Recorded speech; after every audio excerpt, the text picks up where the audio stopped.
Let's go. What's up, everybody?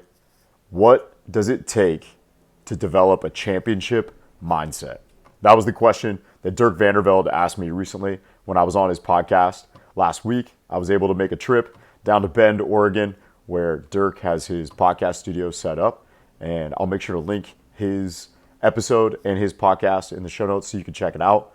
But that was the first question that we started with, which actually caught me off guard, which was pretty funny because I was ready to talk about running 100 milers, running marathons. We recently ran one in April. I was ready to talk about the podcast. And then he hit me with, what does it take to develop a championship mindset? And honestly, the first thing that popped in my mind was awareness. And maybe that's surprising to some people, but in reality, I think awareness is so key. We want to be aware of our actions, our habits, the decisions we're making. We need to be aware to be able to make adjustments. And that's a championship mindset in sport, but you could also apply that to business. So I use this example. It's the 3 levels of awareness. So level 0 is you're not aware of what's going on. So we can all think back. I use the example of like when you're 18, you're getting to campus, you're a fresh student athlete, and you just really are, you have no idea what's going on. It's a lot of new things, new people, a new team. There's just so many, you're drinking out of a fire hose. So there's level 0, no awareness. Then you got level 1, you're aware of yourself. You're aware of the actions you're taking, the decisions you're making, your habits. Are you sleeping? Are you hydrating? Are you fueling before practice? Are you fueling after? When do you have class? When are you going to go do your extra work? You have an awareness of your current habits, and then developing that self-awareness of the habits that you want to maybe improve, or the qualities or attributes that you want to embody. So level 1 awareness is just being aware of yourself.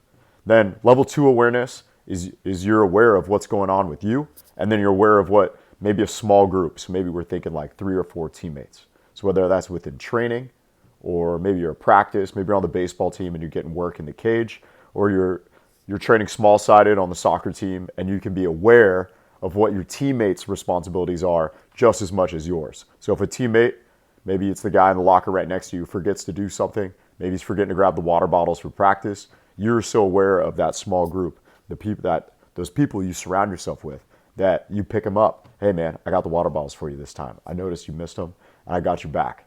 Or I use the example, like maybe you're at a party in college and some random people just get into a fight, right? And you guys got to get out of there. Maybe it's not a good look. I like just being honest, That's going to happen at a college. I'm not going to be a coach and pretend that doesn't happen. But small group awareness is, okay, where are my 3 or 4 friends? Can I identify where they are? And can we get out of there? And have the level of awareness where, I don't know, maybe your buddy's like, yo, we should stay. It's all good. You're like, nah, man, we got to get out of this place. Then level 3.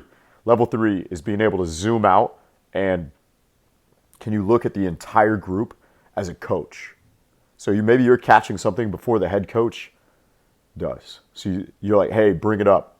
Hey, we need to make an adjustment on our energy, our enthusiasm, our level of execution and focus. And you have that level 3 awareness. You're not only aware of the actions that you're taking, maybe your small group or your position group, but you can also get a better understanding of the vibe of the team.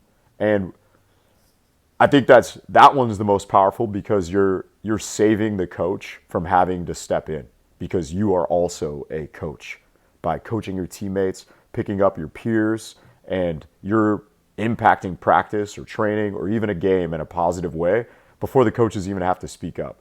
So when Dirk asked me, that was the first thing I thought about. And then I think you can flip it and apply that to business. Do you have 0 awareness? Are you aware of maybe what you're doing as an individual?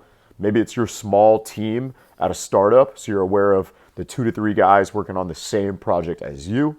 And then can you have coach level awareness? Or maybe it's CEO awareness. Can you zoom out and can you look at the problem that you and your team are working on, and then the other projects that other teams are working on, and help make adjustments before, like, the CEO has to have an all hands meeting to address X, Y, and Z or projections, or I'm just throwing ideas out there. But so 0 is nothing.